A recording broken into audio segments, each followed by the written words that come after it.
لا حول ولا قوة إلا بالله العلي العظيم. أعوذ بالله من الشيطان اللعين الرجيم. بسم الله الرحمن الرحيم. الحمد لله رب العالمين، والصلاة والسلام على سيد الأنبياء والمرسلين المخاطب بطه وياسين سيدنا ونبينا وشفیع ذنوبنا وحبیب قلوبنا وطبیب نفوسنا مولانا ابی القاسم محمد اللہم صل علی محمد وآل محمد وآلہ الطیبین الطاہرین المعصومین المنتجبین الغر المیامین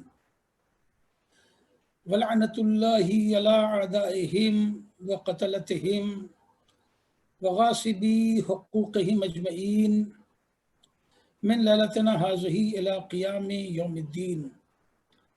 اما بعد فقد قال اللہ سبحانہ تبارک وتعالی فی کتاب المبین واصدق القائلین بسم اللہ الرحمن الرحیم انما یرید اللہ لیذھب عنکم الرجس اہل البیت ویطہرکم تطہیرا.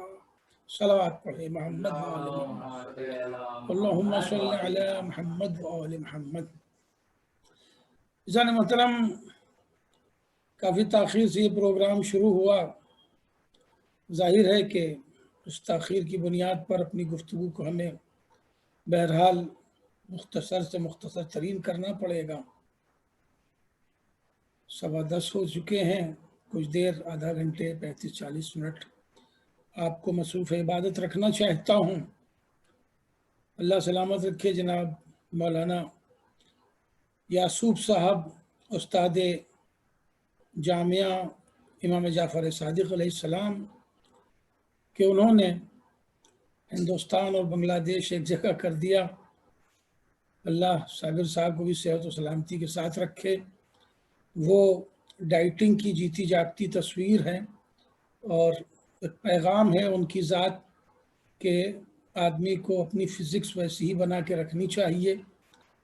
ماشاءاللہ 30-35 سال بعد بھی وہ بالکل ویسے ہی نظر آئے جیسے 35 سال پہلے نظر آتے تھے. اللہ انہیں سلامت رکھے، نظر بد سے بچائے.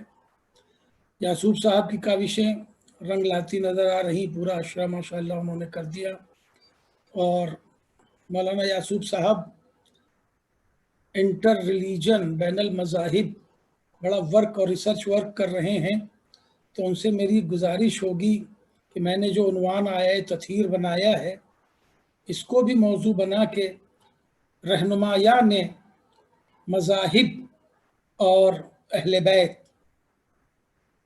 رہنمایان مذاہب اور اہل بیت، اس کو بھی سامنے رکھ کر کے کردار سازی کی بنیاد پر، ذاتی اور نفسی کردار کی بنیاد پر، کہ کسی کا بھی کیا کریکٹر رہا، کیا اپنا ذاتی کردار رہا اپنی پوری حیات میں، اور اہل بیت کا کیا انداز و کردار رہا، یہ بھی بہترین ایک شعبہ ریسرچ کا ہوگا. بہرحال یہ آیت تطہیر وہ آیت کریمہ ہے کہ جسے ہماری قوم کا بچہ بچہ جانتا ہے، جس میں ارشاد رب العزت ہو رہا ہے بے شک اللہ نے یہ ارادہ کیا ہے اے اہل بیت کہ آپ کو رجس سے دور رکھے اور پاک رکھے جو پاک رکھنے کا حق ہے.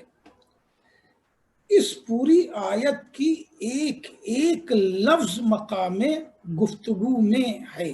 ایک ایک لفظ پر بحث ہونی چاہیے، اس کے تناظرات پر، اس کی جو جہتیں ہیں تمام ان پر.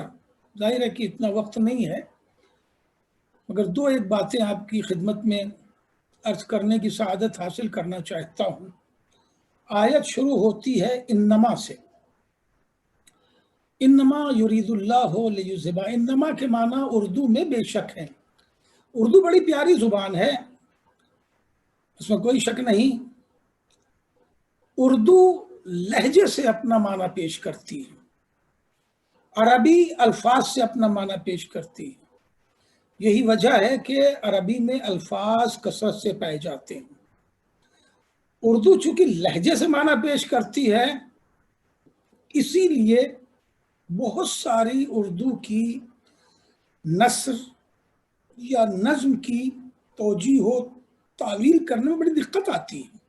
یہ لسانیات کی بحث ہے۔ بہرکیف ایک لفظ ہے انما، انما کے معنی اردو میں بے شک، اور ایک لفظ ہے انا، انا کے معنی بھی بے شک۔ اب دیکھیے اردو میں دونوں کا ترجمہ کریں گے تو بے شک یعنی یقین دلانے کے لیے بے شک، مگر عربی میں زمین و آسمان کا دونوں میں فرق ہے۔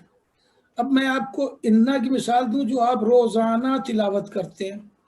بسم اللہ الرحمن الرحیم، ان اللہ و ملائکتہ یصلون علی النبی یا ایھا الذین آمنوا صلوا علیہ وسلموا تسلیما۔ صلوات پڑھیں، اللہم صل علی محمد و آل محمد۔ دیکھیے آپ نے بھی صلوات پڑھی، کیوں پڑھی؟ اس آیت کے پڑھنے کے بعد صلوات پڑھنا واجب ہے۔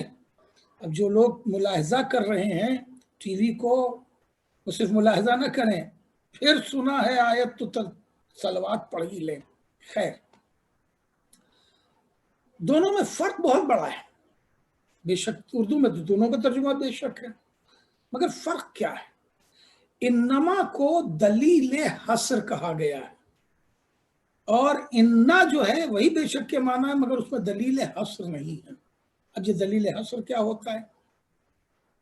جہاں انما آ جاتا ہے تو جن افراد یا جن اشیاء کے لیے انما کا استعمال ہو، جن باتوں کے لیے انما کا استعمال ہو، تو وہاں یہ قانون لگتا ہے کہ جن اشیاء، جن باتوں، جن افراد کے لیے انما کا استعمال ہوا، تو اب ان میں سے نہ کسی کو کم کیا جا سکتا، نہ باہر سے کسی کو بڑھایا جا سکتا۔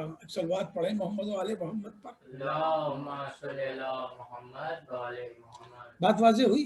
یعنی جہاں پر انما آ جائے اس حصار میں، اس دائرے میں جو شامل ہو گئے، کسی بھی توجیہ سے ان میں سے کسی کو کم نہیں کیا جا سکتا، اور کوئی باہر انما کے کھڑا ہے تو اسے شامل نہیں کیا جا سکتا۔ اور کیا آپ نے یعنی اس طرح بھی شامل نہیں کیا جا سکتا کہ انما آیا تطہیر کے ساتھ ہے، اور اہل بیت اطہار جو قصہ میں ہیں ان کی طہارت کا اعلان ہو رہا ہے۔ اگر اہل بیت کی چہیتی اور محترم بی بی جنہوں نے اپنی زندگی کے 60-65 سال اہل بیت کے عشق و محبت و خدمت میں گزار دیے، یعنی جناب ام سلمہ، اگر وہ بھی چادر میں آنا چاہیں تو رسول کہہ دیں انت علی الخیر، آپ خیر پہ تو ہیں مگر چادر میں نہیں آ سکتی۔ صلوات پڑھیں محمد و آل محمد پر۔ اللہم صلی علی محمد و آل محمد۔ اس سے واضح کیا ہوا؟ واضح یہ ہوا کہ اہل خیر ہونا اور ہے، اہل بیت ہونا اور ہے۔ اہل بیت کی منزل بہت بلند ہے، کتنا ہی بڑا کوئی اہل خیر ہو، وہ حدود و حصار اہل بیت میں نہیں آ سکتا۔ ٹھیک ہے، وہ حدود و حصار اہل بیت میں نہیں آ سکتا۔ اب آپ کہیں سلمان و منا اہل البیت، تو ذرا سا اس منا کی توجیہ کا وقت نہیں ہے۔ وہ اہل بیت میں شامل ہیں مگر تطہیر میں شامل نہیں کر لیے جائیں گے، اس لیے کہ جہاں دلیل حصر لگ رہا ہے وہاں یہی 5 افراد ہیں۔ صلوات پڑھ لے محمد و آل محمد۔ اللہم صلی علی محمد و آل محمد۔ اب ذرا انا بھی سن لیجئے 2 لفظوں میں۔ آپ نے کہا بے شک، ان اللہ و ملائکتہ یصلون علی النبی، بے شک اللہ اور اس کے ملائکہ اپنے نبی پر درود بھیجتے ہیں۔ یا ایھا الذین آمنو، اے ایمان لانے والو، صلو علیہ وسلم تسلیما، نبی پہ درود بھیجو اور سلام بھیجو جو سلام بھیجنے کا حق ہے، یعنی قیامت تک جو بھی کلمہ پڑھے گا اس پہ واجب ہے کہ وہ نبی پہ درود بھیجے۔ اسی لیے دلیل حصر نہیں آ سکتا۔ لوگ مسلمان ہوتے رہیں گے، کلمہ پڑھتے رہیں گے، درود بھیجتے رہیں گے۔ یہ ہے انا اور انما کا فرق۔ اب مقام توجہ ہے کہ پروردگار عالم نے کہا کہ بے شک بقید انما اے اہل بیت، اللہ کا یہ ارادہ ہے کہ آپ کو پاک رکھے جو پاک رکھنے کا حق ہے۔ آپ نے دیکھا ہوگا عموماً بینر پہ یہی ترجمہ لکھا جاتا ہے، اہل بیت اللہ نے ارادہ کیا ہے کہ آپ کو پاک رکھے جو پاک رکھنے کا حق ہے۔ مگر یہ ترجمہ ہو تو گیا، بات معنی مفہوم پہنچ تو گیا، مگر حسن جو ہے اس آیت کا وہ تطہیرہ میں نہیں ہے، اس کو لوگوں نے محسوس ہی نہیں کیا۔ حسن آیت جو ہے، طہارت کا اعلان تو ہے نا اہل بیت کی، صاحبان تطہیر ہیں۔ حسن جو اہل بیت کا ہے یا آیت کا جو حسن ہے، یہ جو آیت کی روح ہے وہ تطہیرہ میں ہے ہی نہیں۔ بات پہنچ رہی ہے؟ شاید کچھ عجیب سے لہجے میں بات کر رہا ہوں۔ حسن آیت انکم الرزق کے تادیے میں ہے، یہ ان کا تادیہ جو ہے، حسن یہاں ہے آیت کا، یعنی اے اہل بیت اللہ نے یہ ارادہ کیا ہے کہ آپ سے رجس کو دور رکھے اور پاک رکھے جو پاک رکھنے کا حق ہے۔ بات پہنچی؟ یعنی اہل بیت سے رجس کو دور رکھا گیا ہے۔ اب کوئی یہ نہ ترجمہ کرے کہ اللہ نے ارادہ کیا ہے کہ آپ کو پاک کرے جو پاک کرنے کا حق ہے۔ دیکھیے انکم الرجس جو ہے وہ اس ترجمے کی تنقید کر رہا ہے اور اس ترجمے کو پاک کیا والے ترجمے کو غلط ثابت کر رہا ہے۔ پاک کیا کا مطلب یہ ہے کہ پاک نہیں تھے نعوذ باللہ، اب پاک کیا۔ پاک رکھا کا مطلب یہ ہے کہ تھے ہی پاک اور اس پاک رہنے کو اللہ نے مستقل و منظم کر دیا ہے۔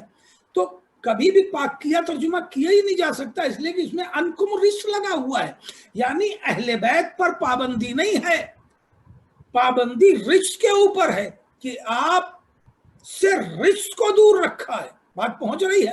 تو جب رجس کو ہی دور رکھا ہے تو اہل بیت تو بہرحال پاک تھے، پاک ہیں اور پاک رہیں گے۔ صلوات پڑھیں محمد و آل محمد پر۔ اللہم صلی علی محمد و آل محمد۔ جو حسن آیت ہے یا روح آیت ہے وہ انکم الرجس میں ہے۔ ایک چھوٹی سی مثال دینا چاہتا ہوں۔ آج کل تو مجلسی آن لائن نہیں ہو رہی بھائی، امتحان بھی آن لائن ہونے لگا ہے۔ مثلا ایگزام ہو رہے ہیں بچوں کے، آپ نے اپنے گھر میں یہ قانون پاس کیا کہ کوئی بچہ امتحان کا زمانہ ہے ٹی وی نہیں دیکھے گا، ٹھیک ہے؟ کوئی بچہ ٹی وی نہیں دیکھے گا، تو یہ پابندی کس پہ لگی ہے؟ بچوں پر۔ تو اب جہاں بھی ٹی وی ہوگا، جس کمرے میں بھی ٹی وی ہوگا، بچوں کو اس میں جانا جائز نہیں ہوگا، ہے نا؟ احتیاطاً بھی ادھر نہیں جانا چاہیے کیونکہ بچوں پہ پابندی لگی ہے، تو میں ٹی وی نہیں دیکھنا ہے۔ اب پہلے ٹی وی چل رہا ہے، کوئی دوسرا دیکھ رہا ہے، بچہ چلا گیا تو یہ خلاف ورزی ہے، حکم ہوگی، تعمیل حکم کے خلاف ہوگی، کیونکہ پابندی بچوں پہ لگائی گئی۔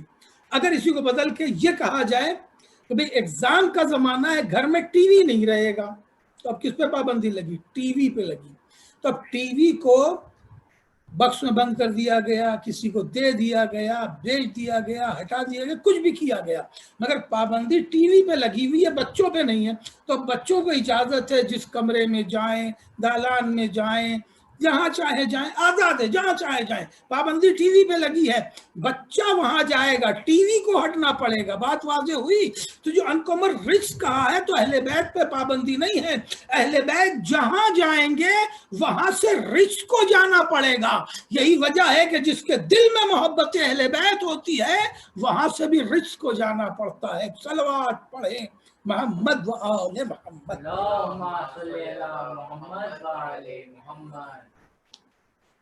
تو میں گزارش کر رہا تھا کہ اللہ نے اہل بیت کی طہارت کا اعلان کیا ہے۔ سلسلہ گفتگو کے اختتام پر بس میں عرض کروں کہ یہ بڑی خوبصورت آیت ہی نہیں ہے، اس کی شان نزول بھی بڑی قیامت کی ہے۔ آیت تطہیر کی شان نزول کو حدیث قصہ کہتے ہیں۔ توجہ ہے جناب، تقریباً 3,95,000 احادیث ہیں، اصلی، نقلی، جعلی، بناوٹی۔ اسی سے سمجھ لینا چاہیے کہ بنی امیہ نے کتنی نقلی حدیثیں کارخانہ کھول کے شامل کر دی گئی۔ یہ جو صاحبان صحاح ہیں انہوں نے چھان پھٹک کے کیسے کیسے تقریباً 5000 حدیثیں کم و بیش 5000 حدیثیں نکالی 3 لاکھ میں سے 5000 حدیثیں یہ کہا کہ بھائی یہ صحیح ہیں اصلی ہیں، مگر اس میں بھی سن لیجئے کسی صحیح والے نے کوئی حدیث لی دوسری نہیں لی، کسی حدیث نے صحیح والے نے پہلی لی دوسری نہیں لی، کچھ بخاری میں ہے تو مسلم میں نہیں، مسلم میں ہے تو بخاری میں نہیں، ان دونوں میں نہیں ہے تو ترمذی میں ہے، ترمذی میں نہیں، یہ ہے معاملہ۔ میں ساری حدیثوں کو چیلنج کر رہا ہوں کہ ساری حدیثیں مل کر کے بھی حدیث قصہ کا مقابلہ نہیں کر سکتی۔ بھئی مقام توجہ ہے، ساری حدیثیں مل کے بھی مقابلہ حدیث قصہ کا نہیں کر سکتی۔ کیوں؟ دیکھیے حدیث ہے کہ حدیث ہے بیان، حدیث ہے گفتگو۔ قال رسول اللہ صلی اللہ علیہ وسلم معلوم ہے رسول کی حدیث ہے، قال مولائے کائنات معلوم ہے مولائے کائنات کی حدیث ہے، قال صادق علیہ السلام اور چھٹے اعظم کی حدیث ہے، ٹھیک ہے؟ تو ہر حدیث میں ایک یا دو افراد شامل ہوتے ہیں، مگر تنہا کائنات حدیث میں تنہا حدیث قصہ جو شان نزول آیہ تطہیر ہے، تنہا حدیث قصہ ہے کہ جس میں حدیث زہرا بھی ہے، حدیث امام حسن بھی ہے، حدیث امام حسین بھی ہے، حدیث مولائے کائنات بھی ہے، پھر حدیث معصوم عالم ہے، پھر حدیث رسول ہے، پھر حدیث جبرائیل ہے، اور یہی نہیں رکی بلکہ اس میں حدیث قدسی کلام الہی ہے، 7 لوگوں کی افراد کی حدیث ہے، پنجتن کی حدیث، جناب جبریل کی حدیث، اور پھر حدیث قدسی شامل ہو کر کے تب حدیث قصہ مکمل ہوتی ہے۔ اور لطف اٹھائے تو میں عرض کروں کہ یہ تنہا حدیث ہے کہ جس میں حدیث قدسی کے عنوان سے بھی کلام الہی شامل ہے، اور آیہ تطہیر کی صورت میں قرآن کی شکل میں بھی اس میں آیت شامل ہے، کلام الہی شامل ہے۔ صلوات پڑھیں محمد و آل محمد پر۔ اللہم صلی علی محمد و آل محمد۔ اب ذرا اختتام حدیث میں جو دعائیہ کلمات ہیں مولائے کائنات کی، اور رسالت مآب نے جو دعویٰ کیا، چیلنج کیا ہے، وَاسْتَفَانِي بِالرَّسَالَةِ نَجِيًّا مَا ذُكِرَ خَبْرُهُ هَذَا فِي النَّفْلِ مَحْفِلِ الْأَرْضِ، قسم کھائی ہے اپنے مصطفیٰ ہونے کی کہ اتنی برکتیں ہیں، تفصیل میں جانے کا وقت نہیں، کیوں قسم کھائی اس حدیث کے لیے کہ جہاں پڑھی جائے برکتیں ہوں گی؟ وجہ یہی ہے کہ یہ تنہا حدیث ہے کہ اس حدیث کو پڑھو گے تو قرآن بھی ہو گیا، حدیث قدسی بھی ہو گئی، حدیث ائمہ بھی ہو گئی، اور تمام معصومین کے ذکر کی برکت بھی ملے گی۔ ایک صلوات پڑھیں محمد و آل محمد۔ اللہم صلی علی محمد و آل محمد۔ بس عزیزو، جو ایک خاص بات عرض کرنا ہے کہ اس حدیث کو روایت کی ہے جناب جابر ابن عبداللہ انصاری نے۔ بس تھوڑی سی گفتگو ہے۔ حدیث کہاں سے شروع ہوتی؟ ان جابر ابن عبداللہ الانصاری ان فاطمۃ الزہرا صلوات اللہ علیہا، اللہم صلی علی محمد و آل محمد۔ یعنی جناب جابر سے معصوم عالم نے ارشاد فرمایا۔ ایک بات بتائیے، اس شان سے حدیث ہیں، روایتیں ہیں ان سے بھی، مگر اس شان سے حدیث جناب ابن عباس سے نہیں۔ کیوں؟ وہ تو گھر کے راوی ہیں بھائی، گھر کے محدث ہیں، حبر الامہ ہیں، اور کیا آپ نے جناب سلمان سے اس شان سے نہیں ہے، جناب ابوذر سے نہیں ہے، جناب جابر سے ہے۔ اب اس میں جو میری بات سمجھ میں آتی ہے وہ یہ کہ جناب جابر تنہا وہ صحابی ہیں کہ جنہوں نے 7 معصومین کی خدمت کی ہے، پنجتن پاک، مولا سجاد، اور امام محمد باقر علیہ السلام۔ اللہم صلی علی محمد و آل محمد۔ 7 معصومین کی خدمت کی، اور امین وحی کے امین ہیں۔ یہی مجھے عرض کرنا ہے بس۔ اب کہیں کیا مطلب؟ امین وحی کے امین ہے رسول، امین وحی ہے، جو بھی قرآن آ رہا ہے وہ امانت رسول کے پاس ہے۔ اور انہوں نے جناب جابر کو، سرکار نے جناب جابر کو ایک امانت دی ہے، ایک طویل حدیث ہے جناب جابر سے، اور وہ ہے آیا اطاعت کے ضمن میں۔ آیا اطاعت، بسم اللہ الرحمن الرحیم، یا ایھا الذین آمنوا اطیعوا اللہ واطیعوا الرسول واولی الامر منکم۔ جناب جابر نے پوچھا، یا رسول اللہ کو آپ نے پہچانوا دیا، ہم سمجھ گئے، آپ کو میں نے پہچان لیا، آپ کی خدمت کر رہے ہیں، آپ کا کلمہ پڑھ رہے ہیں، یہ اولو الامر کون ہے؟ تو سرکار ختمی مرتبت نے 12 اماموں کے نام جناب جابر سے گنائے ہیں کہ میرے بعد مولا کائنات امیر المومنین، ان کے بعد امام حسن، ان کے بعد امام حسین، ان کے بعد علی ابن الحسین علیہ السلام، اسی طرح 12 امام تک۔ پھر 12واں امام کیسا ہوگا وہ بھی بتایا، اس سے استفادہ کیسے ہوگا وہ بھی بتایا، بہت تفصیل، بڑی طویل حدیث ہے۔ مگر جب رسول 5ویں امام کے اوپر پہنچے کہ اور چوتھے امام علی ابن الحسین کے بیٹے ہوں گے، تو یہ نہیں کہ ان کا نام محمد ہوگا، بے توجہ ہے اس حدیث کی نزاکت دیکھیے۔ آپ نے فرمایا کہ پھر علی ابن الحسین علیہ السلام کے بعد ان کا بیٹا میرا ہم نام ہوگا۔ دیکھیے یہ پہلے محمد کے بعد یہ دوسرا محمد آیا، صلوات پڑھے محمد والے، اللہم صلی علی محمد وعلی محمد۔ بس یہ آخری بات ہے، توجہ کیجیے گا، نام نہیں لیا کہ اس کا نام میرا ہوگا، میرا ہم نام ہوگا، اور توریت میں اس کا لقب باقی ہے۔ اللہ اکبر، مثلہم فی التورات و مثلہم فی الانجیل کہا گیا ہے کہ ان کی مثالیں توریت میں ہی بیان ہوئی ہیں، انجیل میں بھی بیان ہوئی ہیں۔ اللہ محمد و آل محمد علیہ السلام کے ذکر کو ہر آسمانی کتاب میں بیان کرتا رہا، کتابیں مسخ کر دی گئی، بدل دی گئی، پھر بھی آثار اور نشانیاں موجود ہیں۔ یعقوب صاحب سے گزارش کر رہا ہوں کہ ان کتابوں سے بھی اہل بیت کے وہ آثار نکالے، انٹیلیجنٹ گفتگو کر رہے ہیں، اللہ انہیں توفیق دے، ان کی مدد فرمائے۔ تو اہل بیت کا ذکر توریت میں بھی ہے، انجیل میں رسول نے فرمایا کہ اور اس کا نام میرا ہم نام ہوگا، اور لقب باقر ہوگا جس کا ذکر توریت میں بھی ہے۔ توجہ ہے؟ اے جابر تمہاری ملاقات اس سے ہوگی، تم اسے میرا سلام پہنچا دینا۔ صلوات پڑھیں محمد وآل محمد۔ اللہم صلی علی محمد وعلی محمد۔ تمہاری ملاقات اس سے ہوگی، اور کیا آپ نے امانت دی ہے رسول نے جناب جابر کو۔ اب ذرا 2-3 جملے ذرا جلدی ملاحظہ کر لیں کہ جناب جابر کو امانت سلام دی، جناب جابر نے لپک کے وہ امانت لے لی۔ اے جابر، یہ تم کس کی امانت لے رہے ہو؟ اس کی لے رہے ہو کہ جس کا پوتا تم سے ملے گا۔ ابھی دادا آغوش رسول میں بیٹھے ہوئے ہیں، بات پہنچی؟ یعنی امام حسین اس وقت رسول کے آغوش میں بیٹھے ہوئے تھے جب یہ گفتگو رسول سے ہو رہی ہے، اور رسول نے کہا کہ اس میرے نواسے کا پوتا، نواسے کا پوتا، نواسا ہوا دوسری پشت میں، بیٹی، بیٹی سے بیٹا، پھر بیٹے سے اس کا بیٹا تیسری پشت، اور اس کا بیٹا چوتھی پشت، 4 پشتوں تک۔ اتنے دن کون جیے گا بھائی، کیا ضمانت ہے؟ جناب جابر آواز دیں گے، یہی تو تمہاری سمجھ میں نہیں آ رہا ہے۔